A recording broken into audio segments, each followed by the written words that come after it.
Assalamualaikum warahmatullahi wabarakatuh. Adil Kak Talino, Bacuramin Kak Saruga, Basengat Kak Jubata.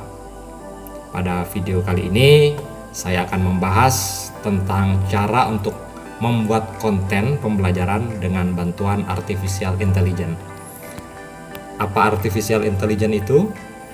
Artificial Intelligence atau AI atau kecerdasan buatan adalah teknologi yang memungkinkan mesin atau komputer untuk meniru atau melakukan tugas-tugas yang biasanya memerlukan kecerdasan manusia, seperti belajar, memecahkan masalah, dan mengambil keputusan. Dengan AI memungkinkan komputer untuk belajar dari data, mengenali pola-pola, dan membuat keputusan berdasarkan informasi yang pengguna berikan. Nah, dalam kaitannya dengan konten pembelajaran, membuat konten pembelajaran yang menarik dan informatif dapat menjadi suatu tantangan tersendiri bagi guru. Namun dengan bantuan teknologi AI atau kecerdasan buatan, proses ini dapat menjadi lebih mudah dan efektif. Beberapa hal yang perlu dipertimbangkan saat memilih aplikasi AI untuk membuat konten pembelajaran yaitu diantaranya yaitu kemampuan AI itu sendiri. Pastikan aplikasi AI yang dipilih memiliki kemampuan yang sesuai dengan kebutuhan Anda dalam membuat konten pembelajaran. Misalnya, jika Anda ingin membuat konten berupa video pembelajaran, pastikan aplikasi tersebut memiliki kemampuan untuk membuat animasi dan efek visual yang sesuai. Selanjutnya, kemudahan penggunaan. Pilih aplikasi AI yang mudah digunakan, terutama jika Anda tidak memiliki pengalaman sebelumnya dalam menggunakan teknologi AI. Aplikasi yang mudah digunakan akan membantu Anda menghemat waktu dan mempermudah proses pembuatan konten. Yang ketiga, fitur yang disediakan. Periksa fitur-fitur yang disediakan oleh aplikasi AI seperti kemampuan untuk membuat grafik, tabel, dan diagram serta kemampuan untuk menghasilkan teks yang berkualitas tinggi. Pastikan fitur-fitur ini dapat memenuhi kebutuhan Anda dalam membuat konten pembelajaran. Selanjutnya adalah integrasi. Pastikan aplikasi AI yang dipilih dapat terintegrasi dengan perangkat dan software yang Anda gunakan untuk pembuatan konten. Nah, seperti Adobe Photoshop atau Microsoft Office dan aplikasi-aplikasi dan software-software lain yang sudah umum kita gunakan. Jadi nantinya akan memudahkan dalam proses penggunaan. Dan yang terakhir, yang paling penting adalah harga atau biaya. Aplikasi AI yang dipilih sesuai dengan anggaran yang Anda miliki. Beberapa aplikasi AI dapat memiliki biaya langganan atau biaya yang tinggi untuk penggunaan jangka panjang. Pastikan Anda memilih aplikasi yang sesuai dengan kebutuhan dan anggaran Anda. Dengan pertimbangkan hal tersebut, Anda dapat memilih aplikasi AI yang tepat untuk membuat konten pembelajaran yang berkualitas tinggi, efisien, dan efektif. Dalam video kali ini, saya akan membahas beberapa aplikasi atau platform AI yang akan nantinya kita coba untuk menggunakan aplikasi dan platform tersebut membuat konten pembelajaran dari nol atau dari awal. Baik, kita mulai. Mari kita awali dengan ChatGPT. ChatGPT adalah sebuah aplikasi atau program berbentuk chatbot yang mensimulasikan percakapan manusia dan memberikan respon secara otomatis. Semenjak kemunculannya pada akhir tahun 2022 yang lalu, ChatGPT menimbulkan kehebohan karena tingkat keakurasiannya dalam memberikan respon sesuai dengan konteks dan tujuan percakapan, mulai dari percakapan-percakapan ringan, menerjemahkan ke dalam berbagai bahasa, bahkan sampai membantu membuat karya tulis ilmiah. Untuk menggunakan ChatGPT, kita cukup membuka peramban atau browser. Dalam hal ini saya memilih Google Chrome. Lalu kita ketikkan ChatGPT. Kita pilih dengan link openai.com. Lalu kita klik try ChatGPT. Bagi kawan-kawan yang belum memiliki akun, bisa mengklik sign up di sini, memulai untuk mendaftar. Karena ini akun saya sudah daftarkan, saya tidak akan mengklik di sini. Namun jangan khawatir, mendaftarnya cukup mudah, hanya bermodalkan akun Google dan nomor handphone. Nanti setelah terdaftar baru kita klik login. Ini saya sudah terdaftar ya. Sama, proses juga sama, nanti akan seperti ini keluarnya. Lalu lanjutkan dengan Google.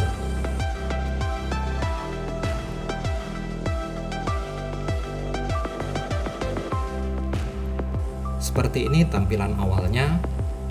Misalnya kita ingin memulai dengan percakapan ringan seperti selamat malam, apa kabar? Lihat responnya seperti apa. Nah, selamat malam, saya hanya sebuah program komputer, jadi saya tidak memiliki perasaan atau kabar yang bisa dibagikan. Responnya cukup baik. Mungkin kita bisa lanjutkan, misalnya bertanya tentang minta tolong buatkan sebuah puisi tentang bunga mawar misalnya. Mulai merespon, bunga mawar yang indah bersemi di antara dedaunan hijau, warnanya yang merah merona, dan seterusnya. Jadi uniknya dari ChatGPT ini, selain merespon dengan cukup baik, respon yang diberikan adalah orisinil. Artinya jika ini kita copy lalu kita masukkan di mesin pencarian, kita tidak akan menemukan kesamaan dengan yang muncul di mesin pencarian, misal Google atau Bing atau yang lainnya. Jadi benar-benar hal yang baru, orisinil. Jika kita merasa cukup, kita cukup klik stop, atau boleh kita biarkan, maka ini akan terus melanjutkan. Jadi kita stop saja dulu. Stop. Untuk berkomunikasi, memberikan perintah-perintah atau arahan, ini disebut dengan prompt atau rangkaian perintah. Nah, seperti ini adalah prompt. Akan lebih bagus jika kita menggunakan, sebenarnya akan lebih bagus jika kita menggunakan bahasa Inggris. Namun karena ChatGPT ini memiliki kemampuan bahasa multibahasa, jadi tidak masalah jika kita menggunakan bahasa Indonesia. Untuk perintah-perintah yang lebih sulit, misalnya terkait dengan pembelajaran, buatkan saya rencana. Oke, bersihkan saja RPP kelas berapa ini, misal anggaplah kelas 4 SD, tentang ciri-ciri makhluk hidup dengan model pembelajaran problem based learning. Ini mungkin lebih sedikit rumit. Kita coba lihat hasilnya. Masih menggunakan kompetensi inti. Jadi memang ChatGPT ini database-nya itu menggunakan database yang berasal dari tahun 2001 dan sebelumnya. Jadi mungkin masih menggunakan database referensi lama. Namun cukup membantu jika kita pakai untuk membuat ya, misal guru ya seperti ini, membuat RPP. Jadi setelah RPP ini jadi, nanti kita lanjutkan bisa membuat soal. tunggu dulu sebentar.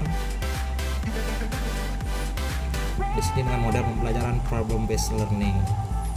Ya, di sini juga cukup bagus ya, cukup baik sekali responnya, sesuai.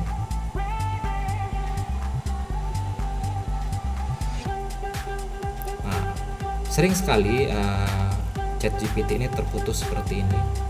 Namun jika terputus seperti ini jangan khawatir, kita cukup mengetik kata lanjutkan. Karena memang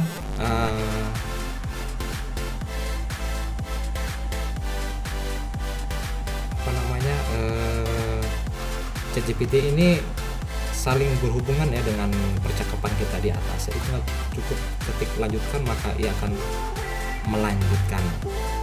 Nah, tadi terus diburu meninjau kembali tujuan. Jadi benar-benar lanjut dengan percakapan di atasnya. Sudah selesai. Setelah itu kita minta membuat soal.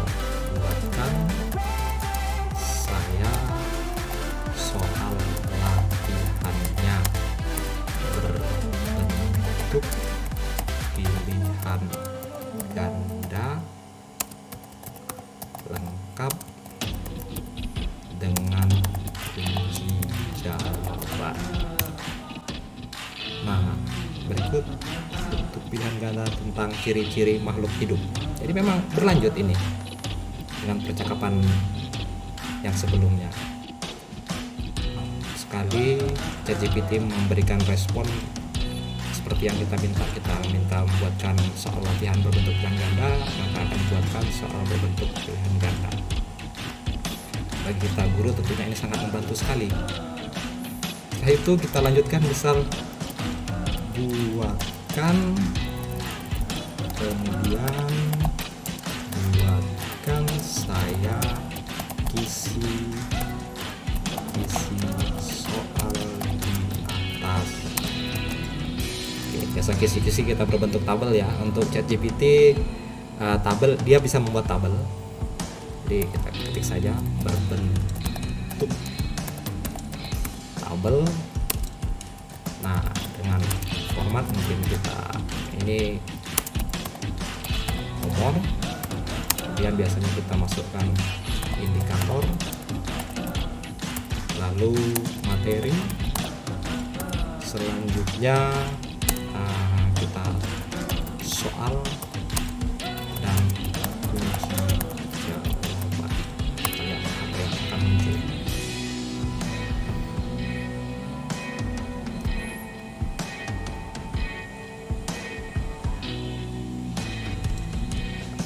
Sesuaikan ya. Nomor 1, memahami perbedaan makhluk hidup dan benda mati. Apa yang membedakan makhluk hidup dan benda mati? Kita cek dulu. Ya, sama. Berarti masih lanjut dengan percakapan sebelumnya. Nah, tentunya hal seperti ini sangat membantu kita sebagai guru dalam mempersiapkan pembelajaran di kelas. RPP jadi, soal jadi, soal latihan jadi, kisi-kisi ada. Selanjutnya kita buat materinya. Buatkan saya materi. Mungkin kita buat dalam bentuk presentasi ya. Kita coba presentasi materi ciri-ciri makhluk hidup. Jika ini saya klik enter atau tekan enter, maka akan muncul sesuai dengan jumlah dengan keperluannya. Namun karena saya ingin singkat, saya masukkan di sini dalam 5 slide. Jadi di sini saya minta kepada ChatGPT untuk meringkas hanya dalam 5 slide.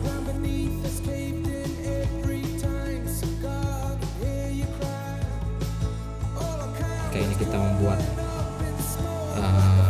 presentasi, entah itu melalui PowerPoint atau Canva, tentunya akan menarik. Nah, menariknya setelah ini kita akan bahas Canva, karena sekarang saat ini Canva juga memiliki kemampuan otomatisasi untuk membuat presentasi seperti ini. Nah, saya rasa cukup untuk ChatGPT. Nah, selanjutnya kita lanjutkan di Canva. Mengapa saya memilih Canva? Karena Canva mulai Maret 2023 ini sudah menyematkan kecerdasan buatan atau AI ke dalam fitur-fiturnya. Bisa kita cek di sini. Yang pertama yaitu adalah AI Image Generator, yaitu kita bisa membuat gambar dari tulisan. Jadi kita hanya perlu masukkan tulisan, nanti secara otomatis Canva akan membuatkan gambar untuk kita. Selanjutnya yaitu ada Magic Write. Di sini fungsinya kita hanya cukup memasukkan 2 atau 3 kata kunci, misal definisi makhluk hidup.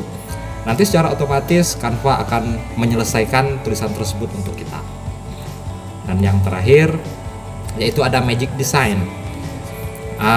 Dengan mengupload gambar atau template yang kita inginkan, memilih template yang kita inginkan, nanti otomatis Canva akan menyelesaikan desain yang kita inginkan. Maka dari itu, mari kita coba Canva. Oh ya, di sini saya menggunakan akun guru, akun belajar.id, karena dengan akun ini memberikan Canva Pro bagi guru di Indonesia. Di sini di Canva saya ini, di sini sudah Canva Pro.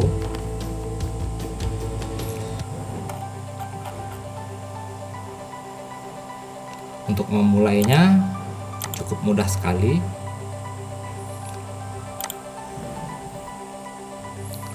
Jadi biasanya untuk membuat presentasi kita menggunakan fasilitas ini, presentasi. Namun kali ini saya akan menggunakan Canva Doc atau Canva Dokumen.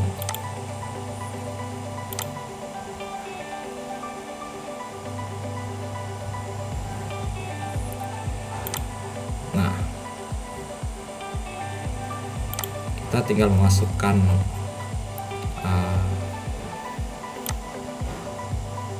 slide yang kita minta dari ChatGPT tadi. Cukup kita kopikan ke sini. Agar lebih menarik mungkin kita hapus ini.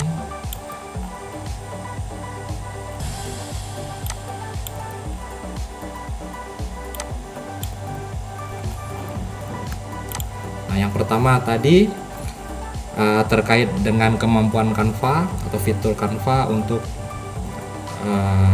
membuat gambar dari teks. Kita bisa mengaksesnya melalui tombol ini, aplikasi. Kita pilih ini. Jadi misalnya gambar pertama, gambaran makhluk hidup yang mencakup berbagai jenis hewan, tumbuhan, dan mikroorganisme. Kita copy saja di sini. Oke, lalu kita klik buat gambar.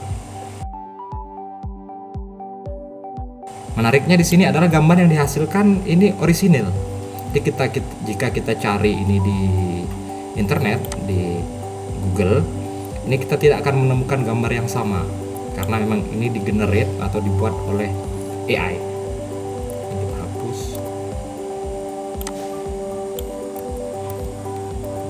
Misalnya ini di slide 1 nanti kita akan buat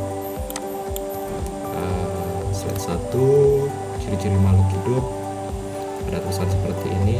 Ini slide 2 ciri-ciri makhluk hidup, gambarnya ilustrasi tentang ciri-ciri makhluk hidup. Mungkin kita buat lagi gambar. Nah, jika menurut Anda, menurut kawan-kawan, gambar yang ditampilkan di sini tidak sesuai, kita juga bisa mencari di Canva gambar yang sudah disediakan. Misalnya kita ketik saja ciri makhluk hidup. Di sini juga banyak tersedia, sudah ada gambar, foto yang bisa kita gunakan bisa kita ambil juga secara gratis. Jadi kita tidak perlu mengupload gambar. Misalnya ini menarik, misalnya kita masukkan di sini.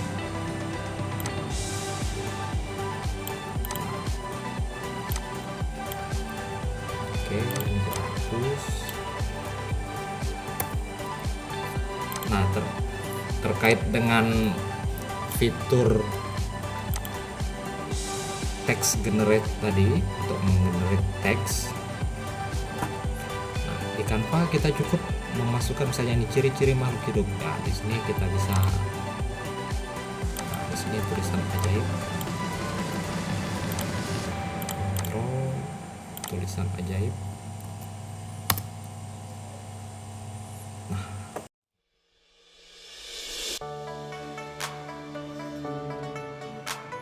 Oke, ini hanya contoh saja dan seterusnya ya. Jadi kita cukup memilih gambar yang menurut kita sesuai dengan slide yang akan kita buat.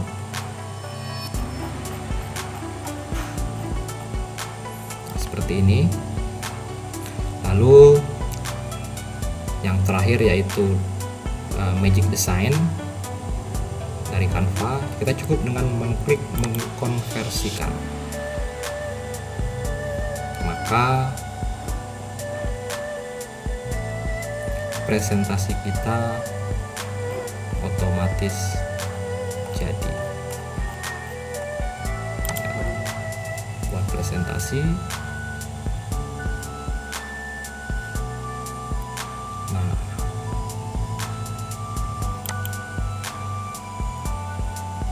presentasi kita siap untuk ditampilkan. Mudah sekali bukan? Selanjutnya kita akan membahas sebuah software atau aplikasi yang mungkin sudah sangat familiar bagi kita, sudah sangat sering kita gunakan, dan saya rasa hampir ada di seluruh laptop atau komputer, yaitu Microsoft Edge. Jadi ini kita klik. Nah, baru-baru ini Microsoft Edge mendapatkan pembaharuan, yaitu berupa fitur chat ini dengan lambang huruf B berwarna biru di pojok kanan atas. Jadi fitur chat ini juga memiliki kecerdasan buatan di dalamnya. Jadi mirip sekali dengan ChatGPT, namun bedanya di sini akan memberikan referensi tentang informasi yang kita minta. Cara menggunakan juga sama, mirip sekali dengan ChatGPT. Karena ini bahasa Inggris, mungkin kita rubah dulu ke dalam bahasa Indonesia. Kita ketik perintah pakai bahasa Indonesia.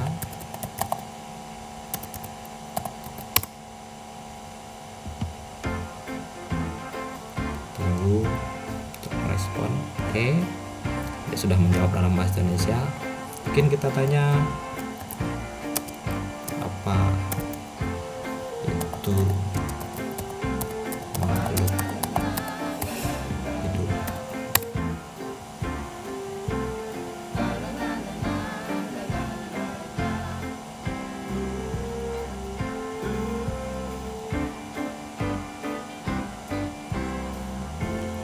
Nah, ini bedanya dengan ChatGPT.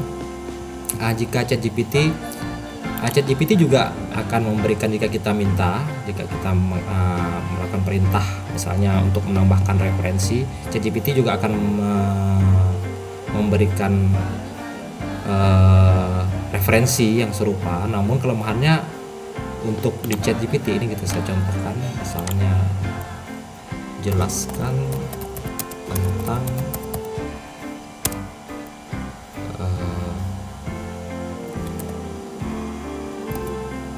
pengertian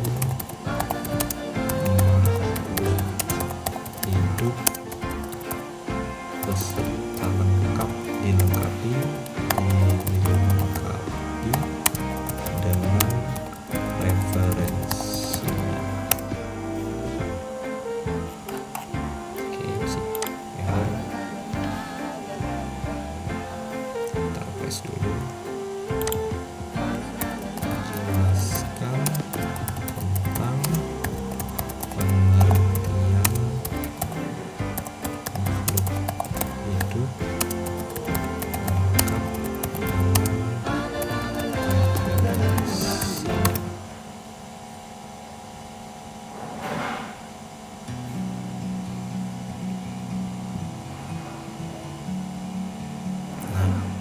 merespon. Jika di ChatGPT nanti akan saya tunjukkan perbedaannya. Nah, dia di sini juga akan memberikan referensi tentang pengertian makhluk hidup seperti yang kita perintahkan. Jika ini kita klik, kita coba buka,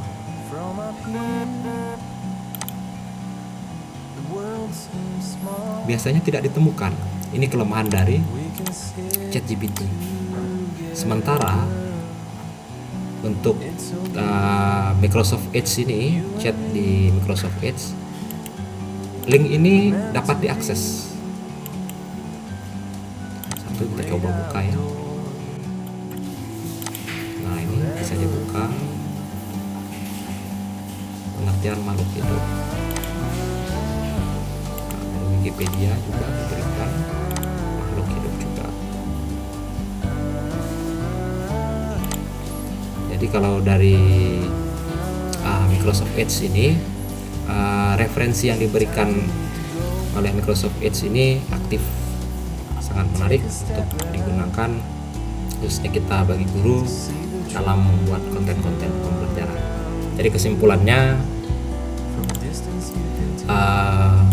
memanfaatkan teknologi kecerdasan buatan ini atau AI ini membantu kita selaku guru dalam membuat konten pembelajaran yang lebih cepat, efisien, dan efektif. Dengan menggunakan teknologi AI atau kecerdasan buatan, Anda sebagai guru dapat mengumpulkan, menyusun, menghasilkan konten pembelajaran yang berkualitas tinggi serta memberikan pengalaman pembelajaran yang lebih interaktif dan menarik bagi siswa. Terima kasih. Cukup sekian dari saya. Assalamualaikum warahmatullahi wabarakatuh. Adil Katalino, Bacuramin Kak Saruga, Basengat Kak Cubata. Sampai jumpa.